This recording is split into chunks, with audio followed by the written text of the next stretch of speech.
doy los buenos días y las gracias por la respuesta a la convocatoria, como siempre. El motivo para comparecer hoy es presentar formalmente las conclusiones del trabajo que hemos venido desarrollando en la Comisión de Investigación del llamado caso Urbasa.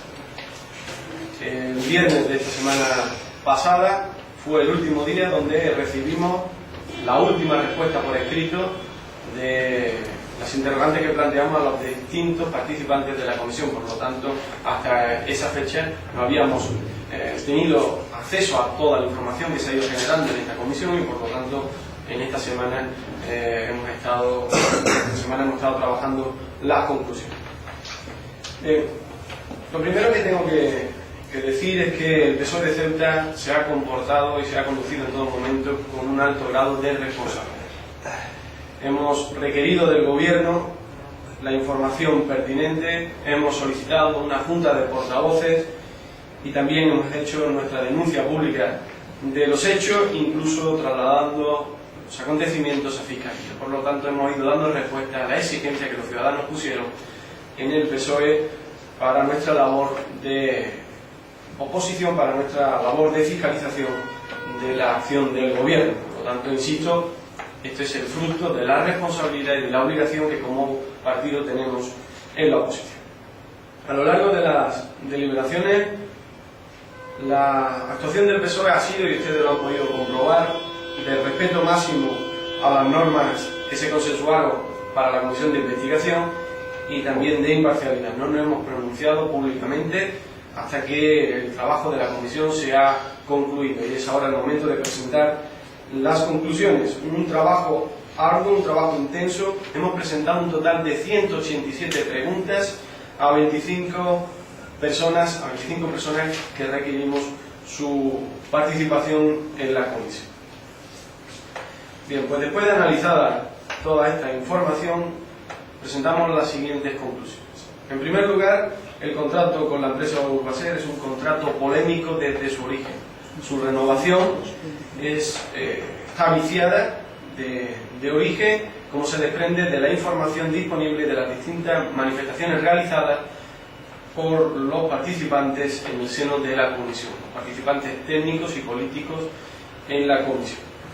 Y esto lo demuestra el hecho de que el propio Gobierno hiciera una consultoría para conocer las posibilidades técnicas y económicas de la renovación, la idoneidad de la renovación, la auditoría a la empresa Ernst & Young y también un requerimiento al Consejo de Estado. El Consejo de Estado puso reparos y se pronunció de forma clara en el sentido de que el plazo de amortización es de 10 años. Lo advirtió en su momento, además de que elaboró un informe de este mismo órgano elaboró un informe donde señala que la modificación del contrato realizado supone casi duplicar la duración inicial del mismo y que no procedía a aprobar su modificación. Por lo tanto, hubo un voto particular en el Consejo de Estado contrario a esta renovación. Por tanto, la primera conclusión es que la modificación del contrato nace viciada con los reparos señalados por la propia consultoría e incluso con votos contrarios en el Consejo de Estado. Todo esto demuestra, como digo, que desde su origen existe polémica y dudas sobre el contrato con Urbaser, perfectamente advertido al Gobierno del Partido Popular en nuestra ciudad. La segunda conclusión es que dicha modificación supuso un alejamiento del interés general y del deber de velar por la austeridad y el ahorro con el dinero público. Esta modificación supuso ampliar el plazo de duración del contrato anterior hasta el 1 de septiembre de 2011 y un incremento en el precio hasta de 1.784 millones de las antiguas pesetas, es decir, un aumento de un 11,7%. Tercera conclusión es que se presenta el hecho reconocido por parte de la propia auditoría de la ciudad que la mala redacción del contrato, y así lo dice, provoca la existencia cuanto menos de dudas y contradicciones en el origen del contrato que llevan a afirmar, insisto, auditoría de la propia ciudad, que las especificaciones del contrato originan la diferencia entre lo que sería amortizar anualmente un 10% del precio de adquisición de la maquinaria y las cantidades efectivamente abonadas, es decir, efectivamente imputadas en las certificaciones. Es decir, hay un reconocimiento de que el contrato está mal. Está mal redactado y esa mala redacción es la que provoca también, en opinión de la auditoría de la propia ciudad, esa diferencia entre lo amortizado y entre lo efectivamente abonado. Queda por tanto contrastado el hecho de que se ha producido los descuadres con el consiguiente perjuicio para las arcas públicas. La cuarta conclusión es que los reparos y observaciones al contrato y a la forma de la relación contractual de Urbaser con la empresa solo aparecen a raíz de la polémica desatada por el técnico de gestión contable con su informe en el que pone sobre aviso la existencia de perjuicios económicos para las arcas municipales. Es solo a raíz de que se presente este informe particular por parte del técnico de gestión contable cuando empiezan a aparecer opiniones en el sentido de señalar que el contrato estaba mal, que el contrato estaba provocando esta situación de descalabro económico para la ciudad. Solo es a posteriori cuando el gobierno reacciona, y esta es otra de las conclusiones que queda contrastada en la comisión de investigación. Y esto lo demuestra algunos hechos como, por ejemplo, que los pronunciamientos, los técnicos digan, y entre comillas, es un coste excesivo el contemplado en el contrato del 15% para el ejercicio del año 2001, es una de las conclusiones que presenta en su respuesta los técnicos de la ciudad. Se reconoce en informe jurídico del 27 de junio de 2013 que existió, y entre comillas, un incumplimiento de la empresa Urbaser por la falta de renovación de maquinaria. Y luego hay otra declaración en el mismo sentido, y entrecomillado leo: las certificaciones se abonaban según lo previsto en el artículo 124 del pliego de condiciones, aplicando el precio unitario al servicio contratado sin que por parte del contratista se haya procedido a la sustitución de la maquinaria a medida que su amortización se contemplaba, existiendo un incumplimiento de Urbaser. Todas estas son respuestas literales de los técnicos de la ciudad a requerimiento del PSOE de Ceuta según las cuestiones que les planteábamos, y que, insisto, dan como conclusión que solo posteriormente a la polémica que desata ese informe particular del técnico de gestión contable empiezan a producirse. Una quinta conclusión que deriva de esta cuarta es que ninguna de estas circunstancias ahora reconocidas fueron atendidas o solventadas por parte del gobierno del Partido Popular en nuestra zona, que no hubo voluntad de esclarecimiento y que la actitud ha sido siempre la de no reconocimiento hasta el último momento.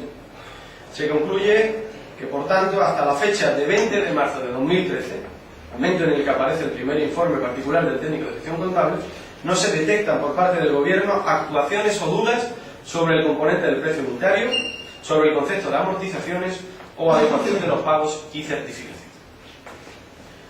La sexta conclusión es que el gobierno ha generado y ha contribuido a una ceremonia de la confusión como base para su estrategia de disculpa ante los hechos demostrados de los descuadres y de que no hubo control sobre el contrato y sus consecuencias económicas para la ciudad. Este hecho lo demuestra las numerosas solicitudes de informes que dan como consecuencia una notoria contradicción entre ellos. La prueba más clara observada durante el trabajo en la comisión de investigación ha sido los informes sobre la amortización. Ustedes conocen que se solicitaron hasta 3 informes y que los 3 son contradictorios entre sí. Uno considera que ha existido, entre comillas, amortización acelerada. Otro considera que, entre comillas, no se ha producido amortización, sino que de lo que se trata es que no se han tenido en cuenta los costes financieros que deben formar parte de la amortización. Y un tercer informe y último considera que no ha funcionado el mecanismo corrector de la sobreamortización. Por lo tanto, ninguno de los 3 informes coinciden en sus observaciones, pero sí en una cuestión, y es que los 3 informes dicen que se ha producido un pago excesivo en favor de Urbaser. Y esto es lo que nosotros señalamos como una sexta conclusión, y es que el gobierno ha contribuido a la ceremonia de la confusión solicitando informes contradictorios entre sí y, por lo tanto, agarrándose a la cuestión técnica como salvavidas para intentar eludir sus responsabilidades. Una séptima conclusión es que se desprende que no se controló el contrato ni el cumplimiento del pliego de condiciones, y resulta grave que ni siquiera se controlara el número y calidad de vehículos.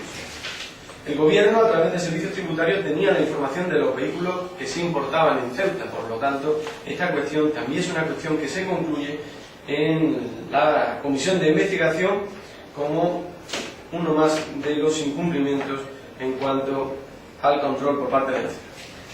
Octava conclusión: queda demostrado que el pliego de condiciones originó grandes posibilidades de dudas a favor de Urbaser. Novena conclusión: queda demostrado que no se realizó ninguna actuación aclaratoria sobre precios relacionados con el concepto de amortización a lo largo de la vida del contrato. Y una décima y última conclusión es que queda demostrada la existencia de responsabilidades políticas que van desde la renovación del contrato, su desarrollo y la finalización del mismo. No se implantan procedimientos administrativos impuestos nuevos, internos nuevos, para evitar que esto vuelva a suceder, cosa que exigimos desde el PSOE. Una vez más, la última palabra sobre este caso la tendrá la justicia. El gobierno del Partido Popular se escuda en la divergencia de carácter técnico para eludir sus responsabilidades políticas. Sin embargo, son los responsables de la renovación del contrato y su control durante años, y o no han sabido o no han querido controlar efectivamente el mismo, y en ambos casos deben asumir responsabilidades de forma clara ante los ciudadanos. Bien, pero conjuntamente con estas 10 conclusiones quedan al menos 5 interrogantes sobre la mesa. Una primera es que aparece una reclamación asociada a la factura 210502 FACT 080052 por servicios extraordinarios realizados desde la frontera del Tarajal hasta los aparcamientos de Juan 23, por servicios realizados, digo, en diciembre de 2008, con fecha de reclamación del 28 de mayo de 2013. Por lo tanto, la interrogante es si estos servicios eran servicios extraordinarios o si estaban incluidos en el contrato. Una segunda interrogante es que se reconoce un impago en concepto de IPSI por un importe de 356.410,92 euros, pero desconocemos las actuaciones llevadas a cabo tras este reconocimiento, pues ni el propio presidente, en su comparecencia extraordinaria a requerimiento de los grupos de la oposición promovido por el PSOE de Ceuta, supo o quiso dar respuesta o aclaración sobre el mismo. Una tercera interrogante es cómo es posible que en el periodo que va desde 2001 hasta 2012 Urbaser solamente pagara por IPSI de importación por 2 vehículos. Es decir, en todo el periodo de existencia de vida del contrato, desde 2001 a 2012, Urbaser solamente ha pagado por IPSI de importación por 2 vehículos. Una cuarta interrogante es cómo concuerda precisamente este hecho apuntado en la interrogante número 3 con el hecho de que Urbaser realizara en el periodo 2001-2012 39 importaciones temporales de vehículos. Y una quinta interrogante es cómo se explica que Urbaser pagara por impuestos sobre vehículos de tracción mecánica entre 2001 y 2012 un total de solo 904,30 euros. Todas estas son informaciones que hemos ido consiguiendo, y uso bien el término consiguiendo, que no ha sido fácil, en la comisión de investigación, y que exigen una última conclusión. Y es que consideramos que debe seguir abierta la comisión de investigación con una nueva ronda de preguntas. Todas estas cuestiones y otras tantas tienen que ser respondidas por parte del gobierno de la ciudad. Bien, estas son las conclusiones que presentamos desde el PSOE de Ceuta, nuestro trabajo en la comisión de investigación. Y por último, antes de terminar y de someterme a sus preguntas,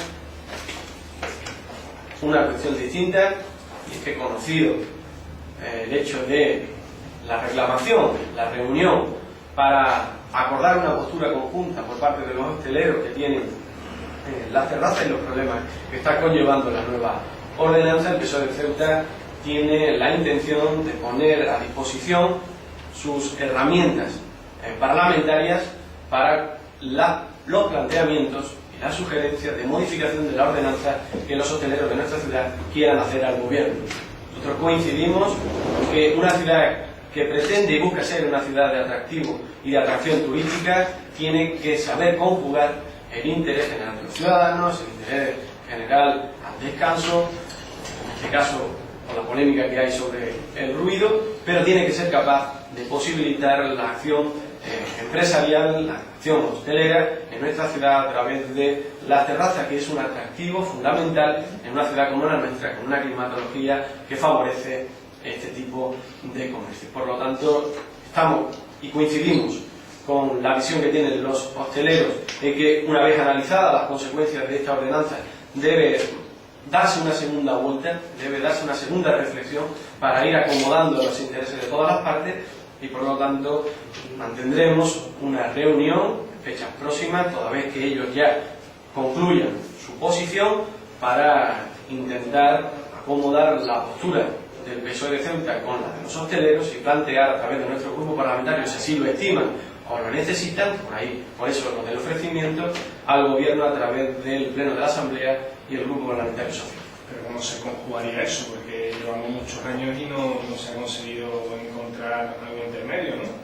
Efectivamente, llevamos más de una década de gobierno del Partido Popular y no ha sabido dar respuesta a esta situación. Por lo tanto, tenemos que seguir insistiendo desde la realidad que perciben los hosteleros, con la visión que tenemos los partidos de la oposición y mirando siempre el último interés, que es el interés de todos los ciudadanos. Pero efectivamente yo coincido que este gobierno ha sido incapaz en más de una década de dar respuesta a esta situación.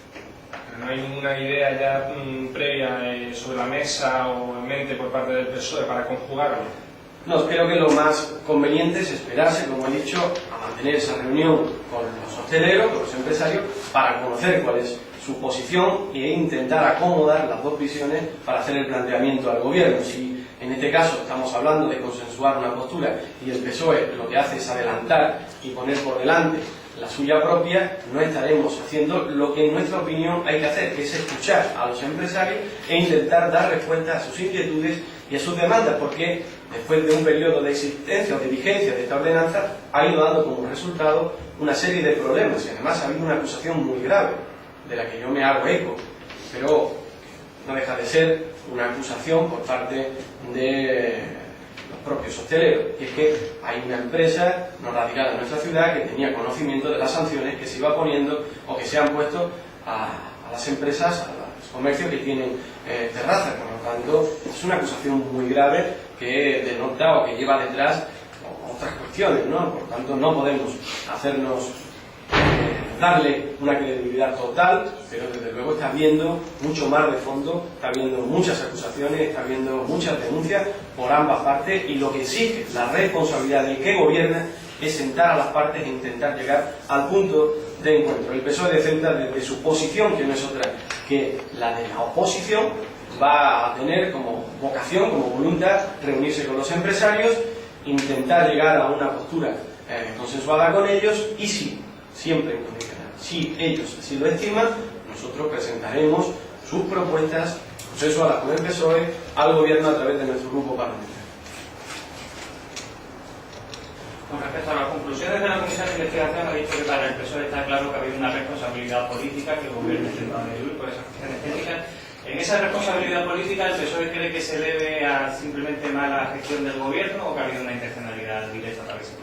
Bien, esta cuestión, la de la intencionalidad, tendrá que ser la justicia quien la dirima. Nosotros ya pusimos en conocimiento de la Fiscalía los hechos y fue la Fiscalía quien vio indicios de delitos y por lo tanto quien judicializó el caso. Por lo tanto, sobre la intencionalidad o no, vamos a mantener un responsable silencio en tanto en cuanto está el procedimiento judicial en marcha. Pero desde luego hay una responsabilidad política de mala gestión, de incapacidad de gestión y de incapacidad de control del dinero público, que tiene como consecuencia una pérdida de fondos que podrían haber sido puestos a disposición de los ciudadanos de Ceuta y no en favor de la empresa Urbaser. Hasta la fecha, lo que sí hay seguro es que este gobierno ha sido incapaz de controlar el dinero público, en el caso de Urbaser y en muchos otros.